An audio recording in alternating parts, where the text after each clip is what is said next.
주 안에 있는 나에게 딱 근심 있으랴. 십자가 밑에 나가 내 짐을 부었네. 한 번 더 찬양합니다. 주 안에 있는 나에게. 주 안에 있는 나에게 딱 근심 있으랴. 십자가 밑에 나가 내 짐을 풀었네. 그 두려움이 변하여 그 두려움이 변하여 내 기도 되었고, 전날의 한숨 변하여 내 노래 되었네.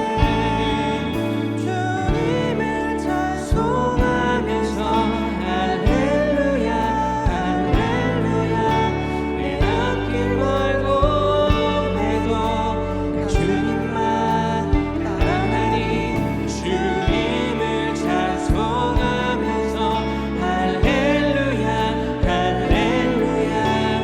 내 앞길 멀고 해도 주님만 따라가니. 여러분 우리 설교 듣기 전에 한 번 더 기도했으면 좋겠는데요. 제가 사실 이 곡을 너무 여러분과 함께 나누고 싶었는데 아직 이 곡이 제가 이 곡을 들었을 때만 해도 막 알려지지 않았었어요, 교회에. 그래서 이 곡을 했을 때 우리 청년들이 알 수 있을까를 고민하다가 이 곡을 불렀던 원래 분이 박지현 전도사님이거든요. 그래서 악보를 이제 전도사님한테 혹시 받아볼 수 있냐고 연락을 했다가 선생님 근데 이게 지금 공유가 아직 안 된 거죠? 라고 했더니 이번 주 금요일 날 할 거라고 이야기하더라고요. 어제 첫 곡이 이 곡이었어요. 제가 그냥 그 되게 별거 아닌 걸 수 있는데 참 하나님 참 신실하시다.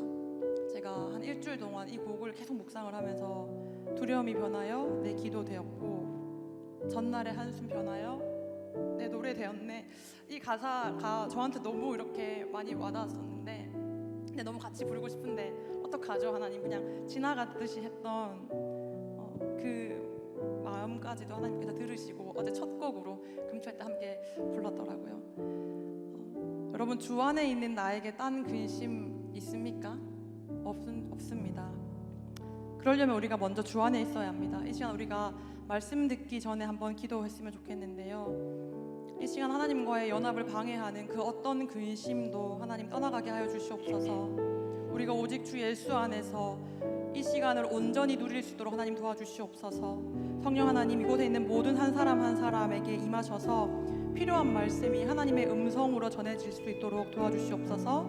이 시간 우리 각자의 근심을 내려놓고 주님만 구하며 하나님께 그 말씀을 듣기 원한다라고 우리 주님 찾고 한번 기도하겠습니다. 주여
하나님의 음성으로, 성령 하나님의 그 명확하고 분명한 음성으로 각자에게 임하실 예수님의 이름으로 기도드립니다.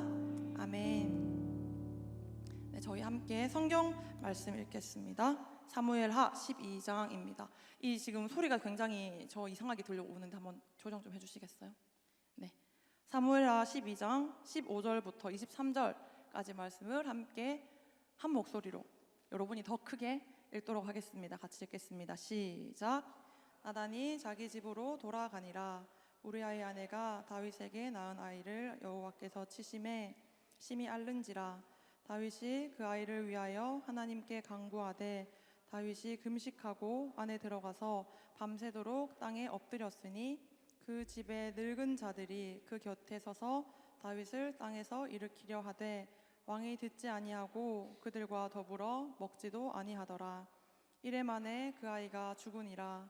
그러나 다윗의 신하들이 아이가 죽은 것을 왕에게 아뢰기를 두려워하니 이는 그들이 말하기를 아이가 살았을 때에 우리가 그에게 말하여도 왕이 그 말을 듣지 아니하셨나니 어떻게 그 아이가 죽은 것을 그에게 아뢰 수 있으랴.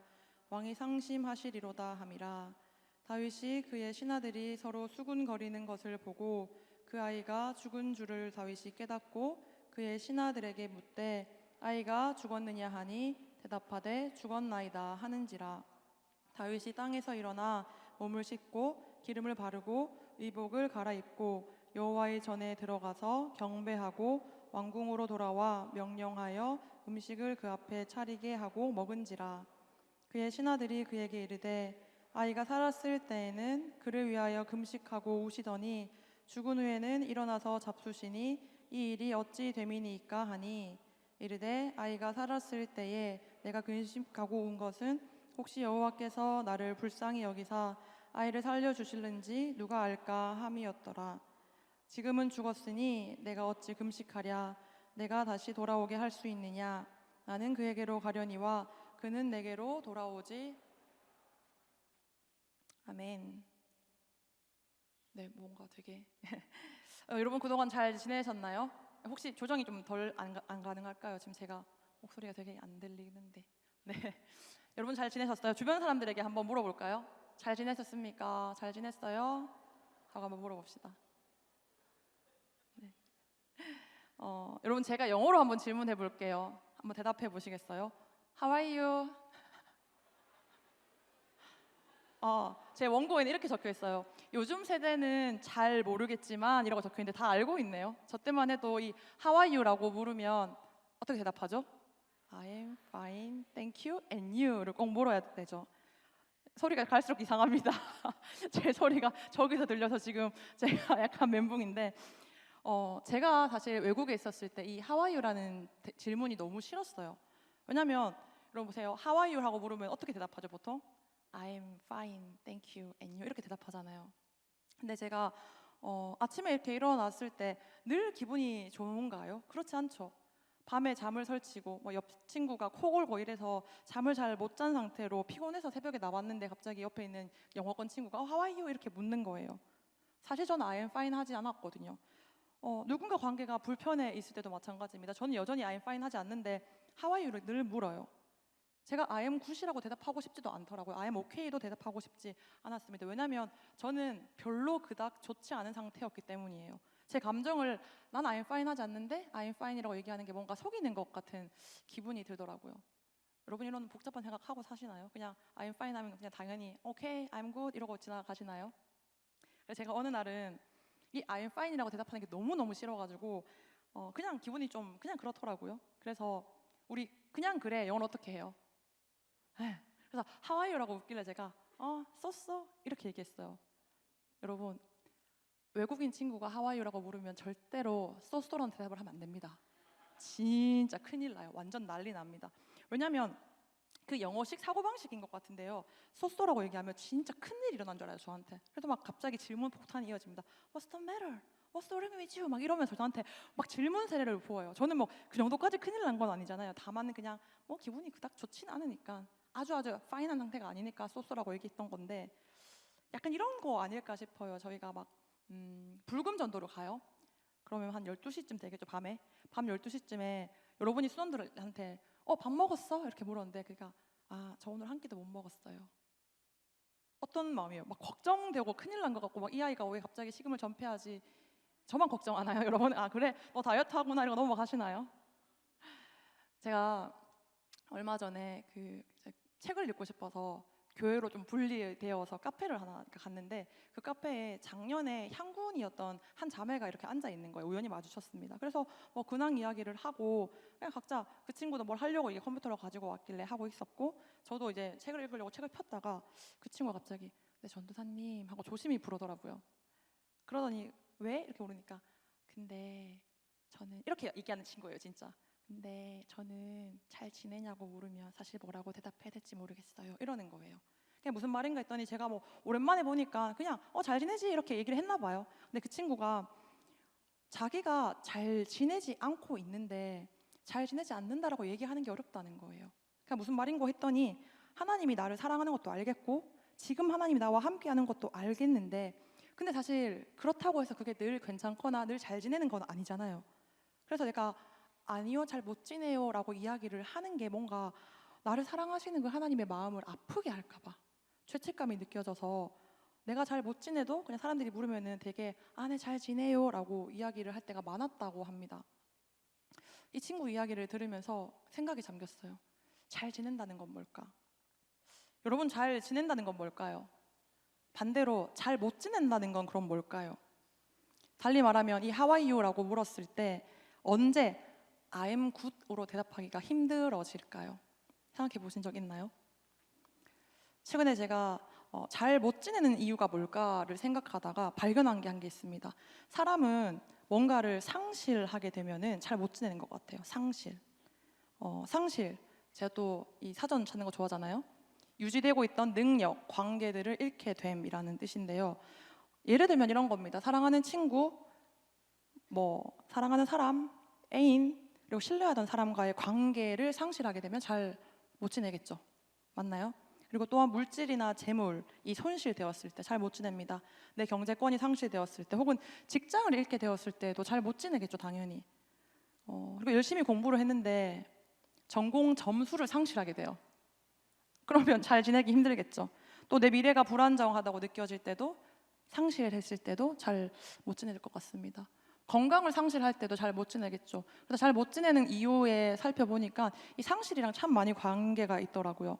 뿐만 아니라 우리 상실 많죠. 기억 상실, 의욕 상실, 수면 상실, 식욕 상실은 좋은 건가요? 제가 실제로 최근에 이런 상실들을 좀 경험을 해보니까 이 능력이나 관계 그 자체를 잃는 것보다 그로 인해서 그 상실로 인해서 평안이 깨졌을 때 평안함이 깨졌을 때 I am good 하지 못하구나를 알게 되었습니다. 결국은 내가 잘 지내지 못하는 것의 가장 큰 원인은 평안과 관련이 있나 보다라는 제 결론이 내려졌어요. 여러분 어떤가요? 여러분 잘 지내고 있습니까? 여러분 How are you에 I am good 할 수 있어요? 평안한 상태로 잘 지내고 있습니까? 오늘 우리가 함께 읽었던 본문 말씀에 보면 전혀 I am good 하지 못할 것 같은 한 사람, 한 아버지가 등장을 합니다. 그 사람에게는 아이가 한 명 있었어요. 아들이었던 것 같은데 이 아버지는 자신의 아들이 곧 죽을 것이라는 이야기를 듣게 됩니다. 자기가 아기가 한 명 있는데 그 아이가 곧 죽게 되었어요. 아버지는 아들을 위해서 밤새도록 울면서 금식하며 기도합니다. 그런데 애석하게도 하나님께서 이 기도를 듣지 않으셨어요. 일주일을 그렇게 금식하며 통곡하고 기도했는데 근데 아이가 죽게 되었습니다. 바로 다윗의 이야기인데요. 태어난 지 얼마 안 된 아이가 죽게 된 상황. 지금 태어난 지 얼마 안 된 아이를 가진 아버지가 계신 것 같은데 여기에 그 아이가 죽게 되었을 때 아버지가 평안할 수 있을까요, 나 목사님? 절대 불가능하겠죠. 여러분 이 다윗의 상실감이 사실 우리는 이해도 못할 거예요. 자식을 잃은 그 마음이 상실했던 그 마음에 평안하지 못한 게 너무 당연하잖아요. 그런데 이 충격적인 사실은 뭐냐면 이 아이가 죽게 되었던 이유가 아버지인 자신 다윗의 죄 때문이었다는 겁니다. 그러니까 자기 죄 때문에 자기 아들이 죽게 된 거예요. 결과적으로 봤을 때. 그런 가운데 이 다윗이 느꼈던 마음이 어땠을지를 제가 한번 묵상을 해봤는데요. 여러분 다윗 하면 가장 먼저 생각나는 사건이 뭐가 있죠? 네, 다윗과 골리앗. 맞죠? 다윗과 골리앗 사건이 가장 먼저 기억이 날 것이고 그리고 그 못지않게 또 교회 다니는 친구들에게 교회 다니는 우리에게 유명한 사건이 하나 있습니다. 뭘까요? 맞아요, 밧세바. 다윗이 바로 밧세바를 범했던 그 사건이 여러분 떠오르실 건데요. 아마도 이 일은 우리가 아는 바 다윗이 저질렀던 가장 큰 죄악 중에 하나, 어쩌면 가장 큰 진짜 그 죄악이 아니었을까 싶습니다. 너무 잘 알려진 이야기이긴 하지만 그래도 혹시나 우리 가운데 뭐 주일학교를 못 나왔거나 아니면 이제 새 가족이 왔을 수 있으니까 빠르게 한번 이야기를 해보려고 합니다. 자막을 잘 따라와 주시고 또 제 이야기를 잘 들어보시면 좋을 것 같아요. 다윗이 이스라엘 온 군대를 전쟁터에 내보냈습니다. 그리고 자신은 예루살렘에 있던 어느 날이었습니다. 다윗은 왕궁 옥상에서 거닐다가 그곳에서 봤습니다. 뭘 봤냐면 한 여인이 목욕을 하는데 심히 아름다워 보였습니다. 그래서 그녀를 자신에게 데려오게 해서 동침하는 죄를 저질렀습니다. 여러분 모두가 전쟁하는 가운데에, 그냥 화면 띄워놔도 괜찮을 것 같아요. 모두가 전쟁하는 가운데 다윗은 전쟁터가 아닌 곳에 있었습니다. 다시 말해서 있어야 할 곳이 아닌 곳에 있게 되었죠. 그러면서 죄에 노출이 되었습니다. 그리고 또한 눈에 보이는 이 아름다움을 쫓습니다. 그 아름다움에 취해서 죄를 저지르게 됩니다. 그는 하나님의 영광을 바라보는 대신에 눈에 보이는 아름다움을 쫓아서 간음하는 죄를, 그것도 다른 자신의 부하의 아내를 간음하는 죄를 저지르게 됩니다. 여러분 대부분의 죄가 이렇게 시작합니다. 있어야 할 곳에 있지 않을 때, 그리고 또 바라보아야 할 하나님이 아닌 세상에 어떠한 좋아 보이는 것들, 내 눈에 괜찮아 보이는 것들을 선택할 때에 이 죄악들이 일어난다는 겁니다. 다윗은 밧세바를 억지로 취하게 됩니다. 그런 다음에 그 밧세바가 임신했다는 소식을 듣게 되었어요. 다윗이 했던 그 다음 일은 더 충격적입니다.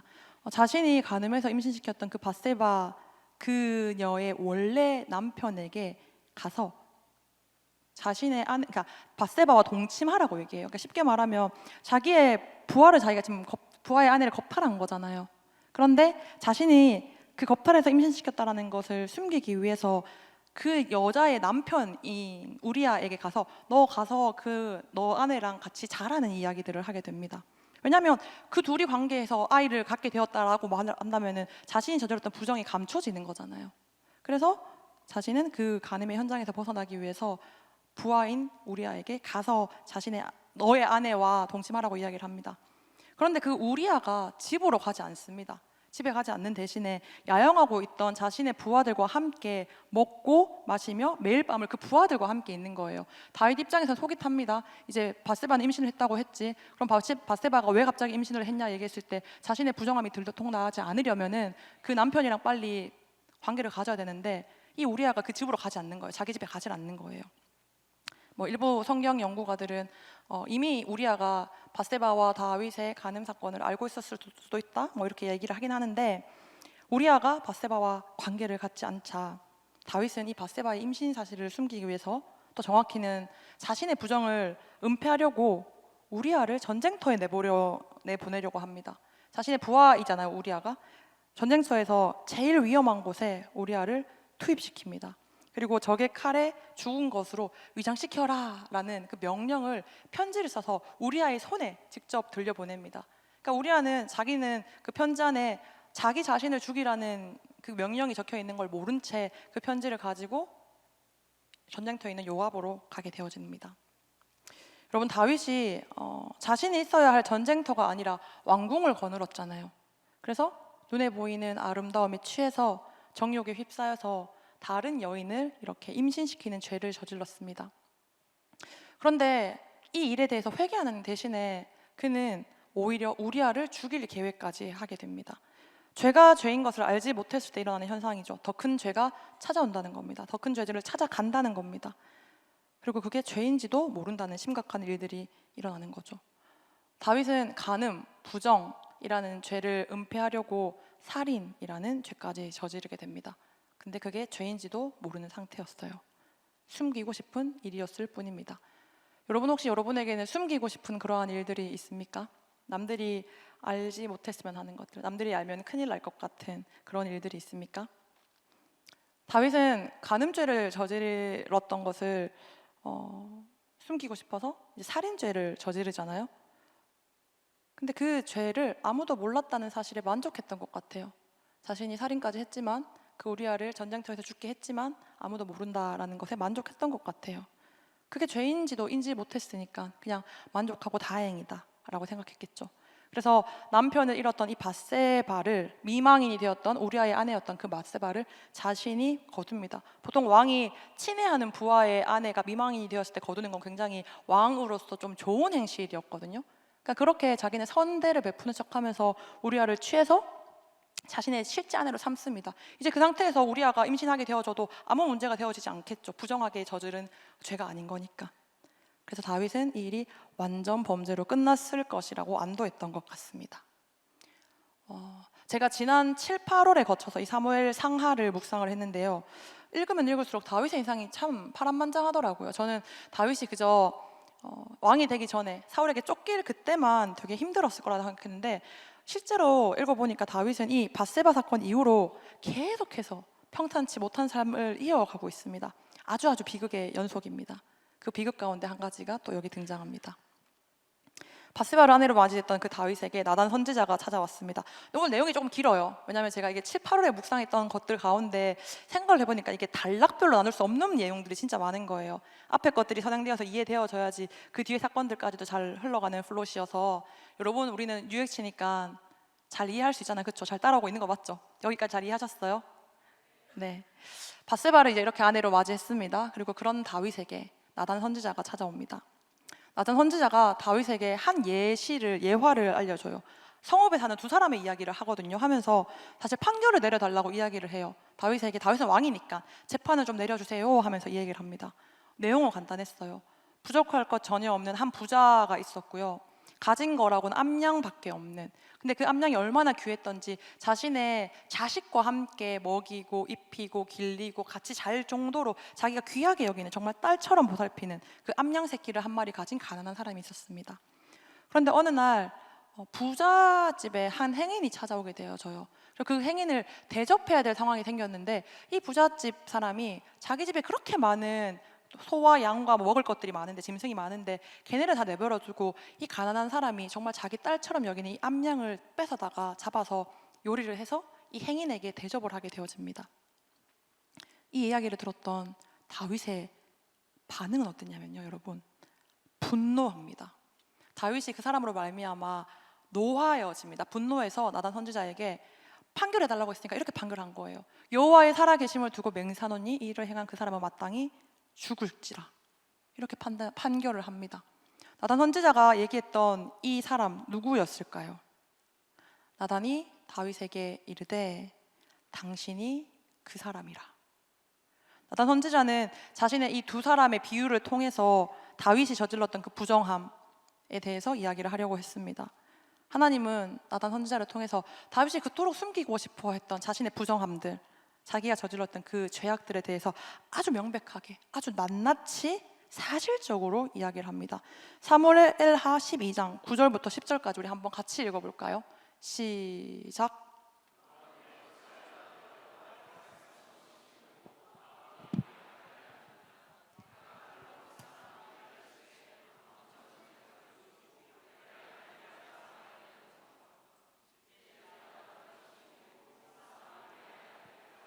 내 아내로 삼았은즉 칼이 내 집에서 영원토록. 다윗이 밧세바와 간음했고 임신하기까지 만들었고, 그로 모자라서 그녀의 남편이었던 우리아를 막 살해하잖아요. 그러니까 하나님은 다윗이 숨기려고 했던 그 모든 것들 다 낱낱이 나단 선지자 입술을 통하여서 다윗이 듣게 합니다.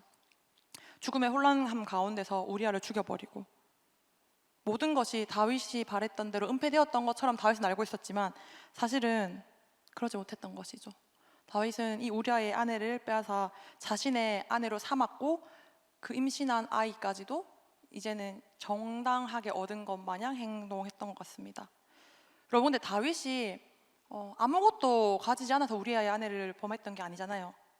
다윗은 이미 앞서 비유했던 그 부잣집 아저씨처럼 굉장히 가진 것이 많았어요. 풍족했다는 겁니다. 하나님께 아주 받은 것이 많았어요. 무엇을 받았냐면 사무엘하에 보면은 그 방금 읽었던 그 앞에 7절 8절 12장 7절 8절인데 제가 한번 읽어드릴게요.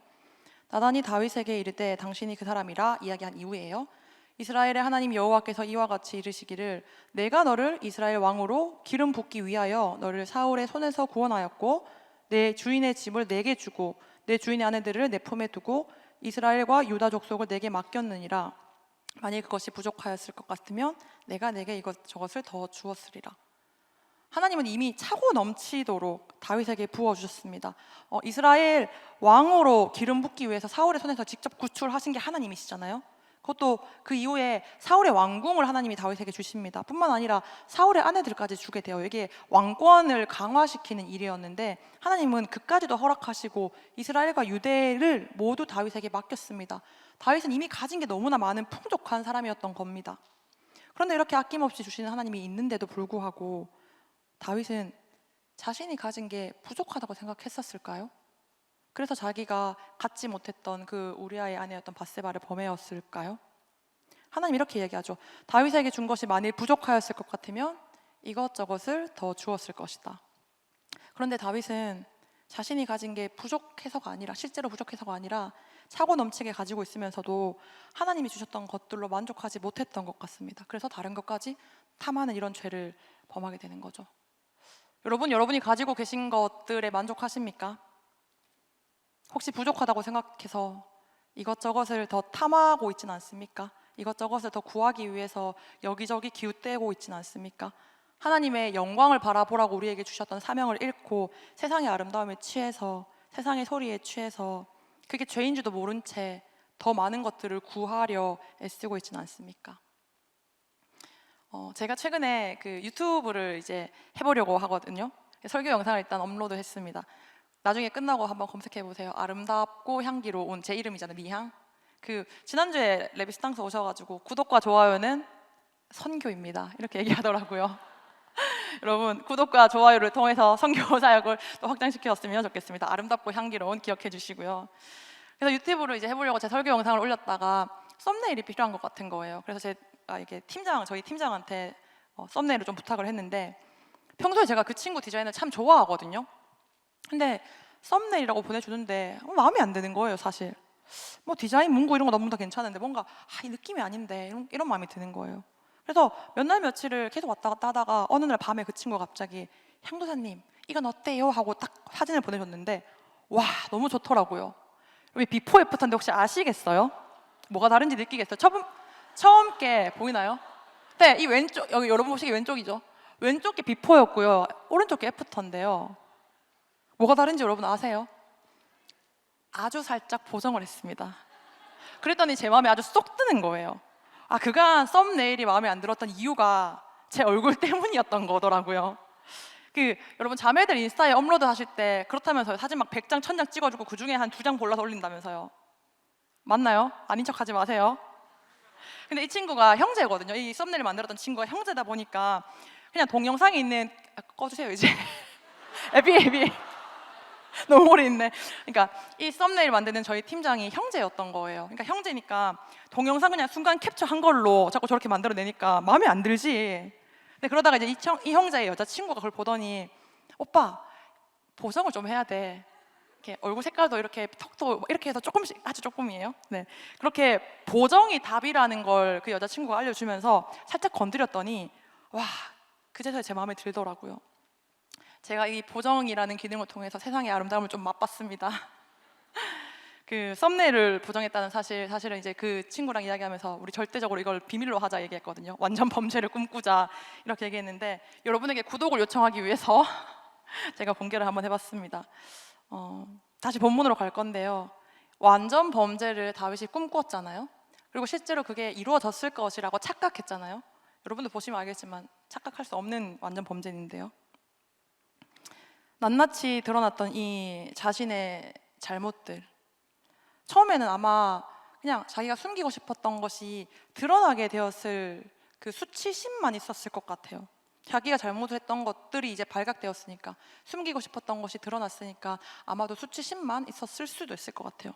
그러다가 그는 이 일이 하나님 보시기에 정말로 어떤 변호도 되어지지 않는 죄라는 사실을 알게 되었을 것 같습니다.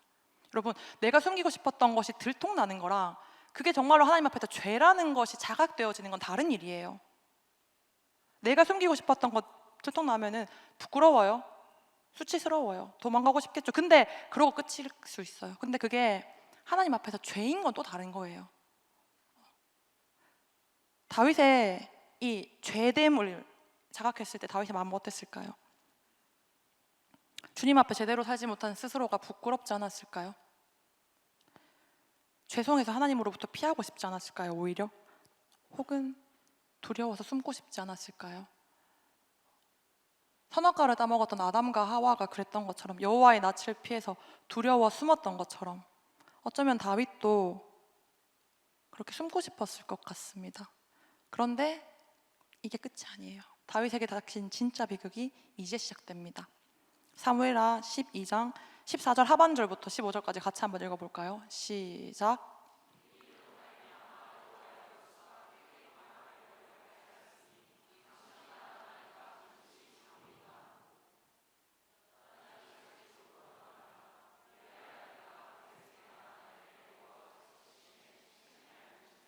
당신의 낳은 아이가 반드시 죽으리이다 하고 나단이 자기 집으로 떠나게 됩니다.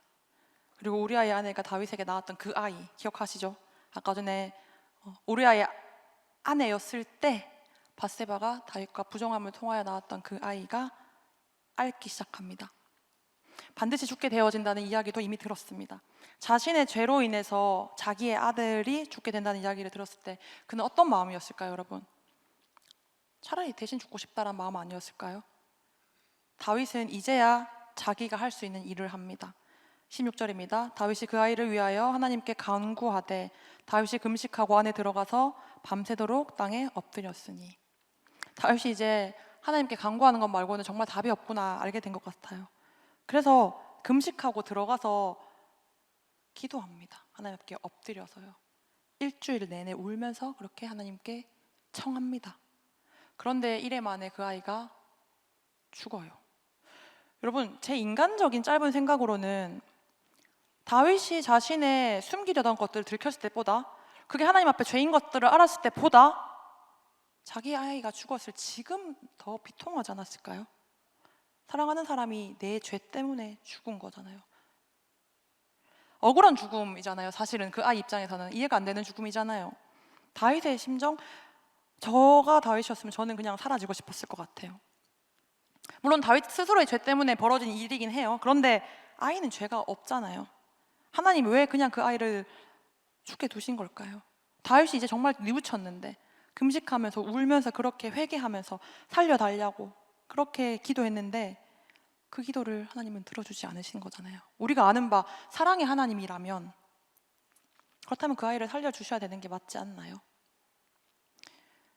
자식의 죽음 앞에서 당연히 평안할 수 없겠죠.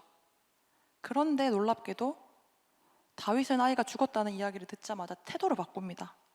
아이가 살아있을 때는 금식했던 그 다윗이요, 아이가 죽자마자 일어나서 몸을 씻고 의복을 갈아입고 여호와의 전에 들어가서 하나님을 찬양합니다. 그리고 그동안은 금식했는데 이제 아이가 죽어버리니까 다시 음식을 차리고 먹습니다. 여러분, 제가 다시 첫 질문을 드리려고 하는데요. 여러분 잘 지내시나요? How are you? 하고 있어요? 우리의 인생의 허무함, 원하던 것이 실패했을 때, 또 숨기고 싶었던 것이 만천하에 드러나게 되었을 때, 내물 어찌할 수 없는 상황 가운데 우리는 평안을 상실하는 게 일반적입니다. 제가 사실 얼마 전까지 그런 상태였거든요. 아주 잘 못 지내고 있었습니다. 굉장히 오랜만에 이 감정의 소용돌이에 휩싸여서 저 스스로가 통제가 안 되는 상황에 놓여졌거든요. 그러니까 되게 당황스럽고 황당하더라고요. 나 전도사인데. 원하던 것이 실패하게 되고 또 노력했던 관계들이 깨지게 되고 평안을 상실하게 되니까 그냥 사라지고 싶었습니다. 도망가고 싶더라고요. 그냥 모든 게 다 멈췄으면 좋겠다라는 마음이 저한테 너무 강하게 들었습니다. 그러다 보니까 주체할 수 없는 감정들이 막 올라오더라고요. 처음에 분명히 하나님을 의지했던 것 같은데 시간이 지나도 해결이 되어지지 않아요. 하나님 내 기도 듣고 계실 텐데 왜 듣기만 하시고 이 관계들을 허락하지 않으시지? 왜 해결해 주지 않으시지? 라는 원망이 저 안에 생겼습니다. 근데 그 상태가 계속 지속되니까 하나님 나를 사랑하시는데 왜 나는 이 정도의 감정들도 내가 해결하지 못하지? 죄책감이 들더라고요. 제가 보통 이제 퇴근하면 한 10시, 11시쯤 되는데 집에 가면은 제 개인 시간을 갖는다는 그런 핑계로 약간 유튜브, 인스타 이런 것들로 시간을 좀 보냈었어요, 그동안. 근데 안 그래도 상태가 안 좋은데 유튜브, 인스타에서 하는 세상 소리 듣다 보니까 이 감정의 늪으로 진짜 빠지는 거예요. 그래서 제가 그 시간을 좀 끊어내보고자 제 패턴을 좀 바꿔봤습니다. 유튜브 대신에 집에 가면 말씀이 여러분에게 너무 당연한 걸 거예요. 우리 UX니까. 네, 수준 높잖아요. 유튜브 대신에 집에 가면 말씀 읽고, 일기 쓰고, 책 읽고, 기도하고 자기. 이 패턴을 또 두고 계속 그렇게 훈련을 해봤습니다. 그러니까 세상의 소리와 하나님의 말씀을 분리하는 이 훈련을 하자. 이 분리하는 훈련을 해보자. 그랬더니 하나님의 말씀이 진짜 명확하게 들리더라고요. 사무엘하 12장 8절 하반절 같이 한번 읽겠습니다. 시작.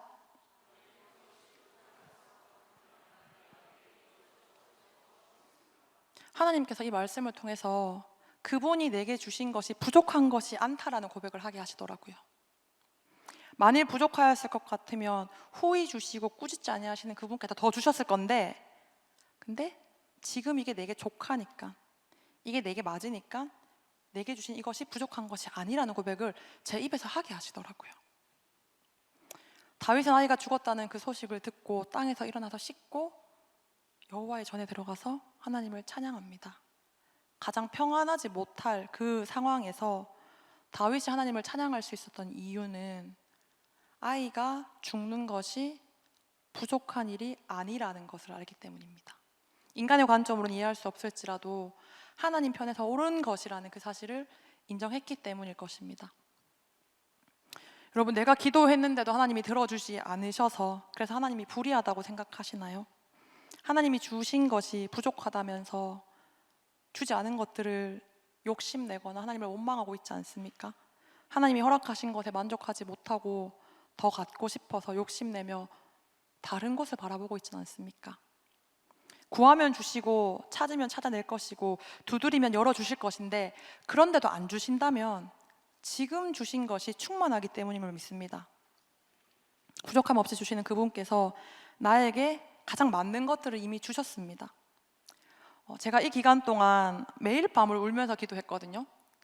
근데 하나님이 제 입술을 통해서 또 그렇게 고백하게 하시더라고요. 제가 생각보다 그 사람 눈치를 좀 많이 봐요. 사람들이 나를 어떻게 바라볼지 신경을 많이 쓰는데, 근데 하나님께서 울며 기도하던 제 입술을 통해서 이렇게 고백하게 하셨습니다.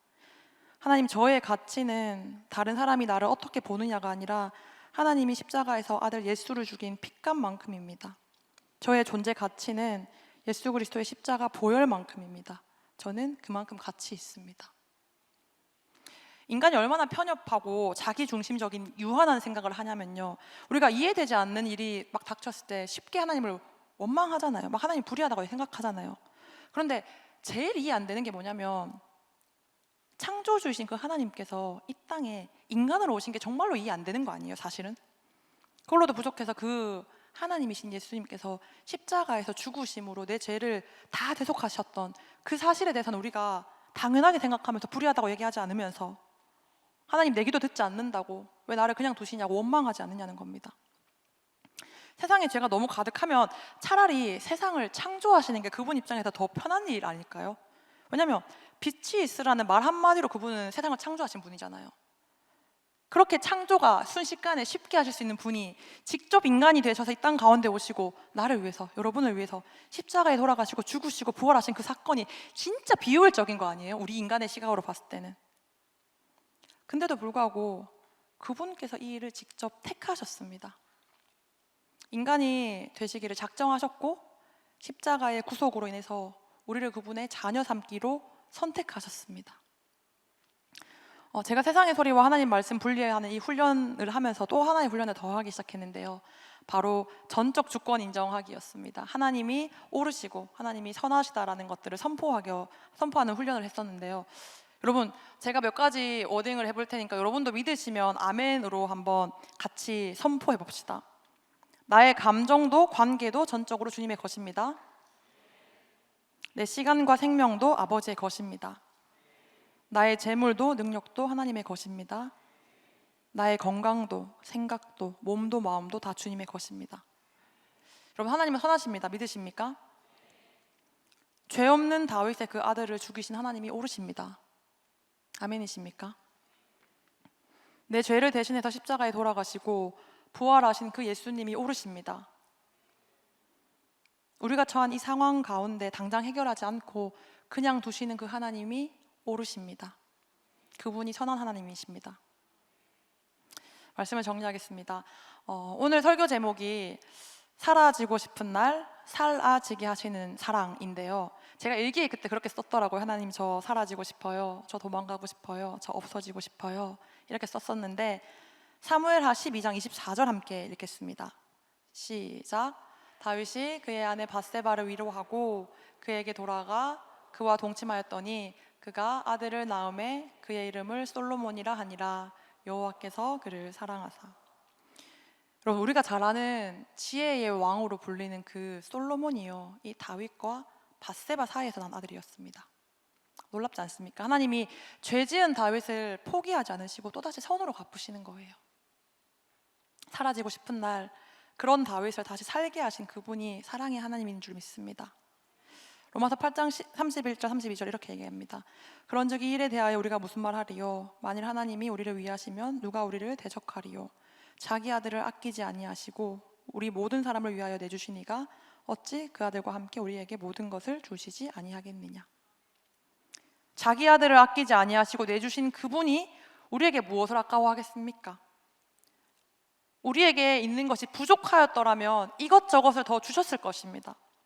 여호와가 나의 목자시니 내게 부족한 것이 없는데, 그런데 주지 않으신다면 그 주지 않는 것이 선하기 때문에 주지 않는 것입니다. 주지 않는 것이 옳기 때문에 안 주시는 겁니다.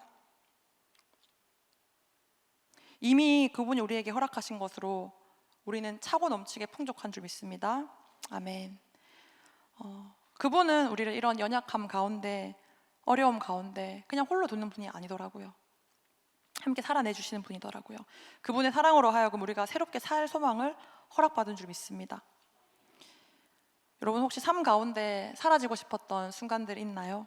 소원했던 것들이 무산되어졌을 때, 관계가 깨어졌을 때, 금전적인 손해를 봤을 때, 인간의 인생의 허무함 앞에서 아무것도 아닌 초라한 나를 바라봤을 때, 그럴 때 우리는 사라지는 대신에 이런 나를 살리시는, 살게 하시는 그 사랑의 하나님을 구하는 저와 여러분이 되셨으면 좋겠습니다. 마지막으로 로마서 8장 37절부터 39절까지 한번 같이 읽도록 하겠습니다.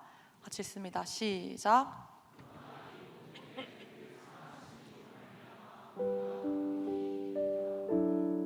내가 확신하노니 사망이나 생명이나 천사들이나 권세자들이나 현재일이나 장래일이나 능력이나 높음이나 깊음이나 다른 어떤 피조물이라도 우리를 우리 주 그리스도 예수 안에 있는 하나님의 사랑에서 끊을 수 없으리라. 아멘. 우리를 살리시는 그 사랑은 부족하지 않을 뿐만 아니라 이미 넉넉합니다. 그 사랑은 이미 넉넉한 줄 믿습니다. 사망이나 생명이나 권세자들이나 현재일이나 장래일이나 능력이나 높음이나 깊음이나 다른 그 어떠한 피조물이라도 우리를 사랑하시는 그 사랑하는 하나님의 그 마음 안에서는 아무것도 우리를 끊어낼 수가 없습니다. 우리 하나님께 영광의 박수를 올려드리겠습니다. 함께 찬양합니다. 주 안에 있는 나에게. 주 안에 있는 나에게 당근시 있으랴. 십자가 밑에 나아가 내 짐을 풀었네. 주 안에 있는 나에게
두려움이 변하여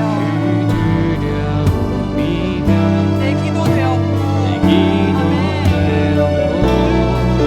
전날에 한수면하여 노래되었네. 주님을 찬송하면서 할렐루야 할렐루야. 내 앞이 멀고 해도 주님만 나가리. 주님을 찬송하면서 할렐루야 할렐루야. 내 앞이 멀고 해도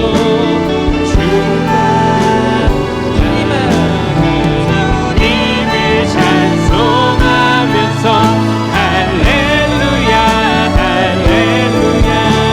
내 앞이 멀고 해도 주님만 나가리.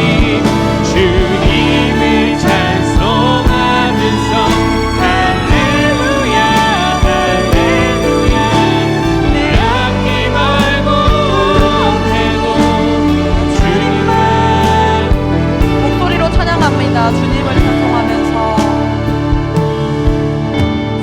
주님을 찬송하면서 할렐루야 할렐루야. 내 앞길 멀고 험해도 나 주님만 따라가리. 주님을 찬송하면서 할렐루야 할렐루야. 내 앞길 멀고 험해도 나 주님만 따라가. 주님을 찬송하면서 할렐루야 할렐루야. 내 앞이 멀고 해도 주님만 따라가리. 주님을 찬송하면서 할렐루야 할렐루야. 내 앞이 멀고 해도 주님만 따라가리. 여러분, 우리가 지금 어디에 있는지 확인해 봅시다. 모두가 전쟁터에 있을 때 성 안에 있었던 그 다윗이 죄를 지었습니다. 여러분, 우리가 이 시간 있어야 할 곳은 어디입니까? 주 안에 있어야 할 줄 믿습니다. 십자가 앞에 나와야 할 줄 믿습니다. 여러분, 세상을 바라보면요, 또 세상의 소리를 들으면요, 죄 짓게 됩니다. 세상의 아름다움을 쫓아가다 보면 죄가 죄인지도 알지 못하게 됩니다. 우리 시간 기도할 때에 하나님, 우리의 죄된 습성들, 잘못된 관계들, 무너진 재정 상태와 건강까지도 모두 하나님께 드립니다. 모두 십자가 앞에 내어드립니다. 하나님, 우리에게 있는 이 모든 근심들 사라지게 하여 주시옵소서. 내가 있는 모든 자리 가운데에 직장과 가정 그리고 학교와 삶의 터전을 주고 우리 기도합시다. 하나님, 우리의 모든 근심들을 해결하여 주시옵소서. 그 모든 근심들을 주 앞에 가져가며 우리 근심과 걱정까지도 주님께 맡겨드립시다. 주님 찾습니다.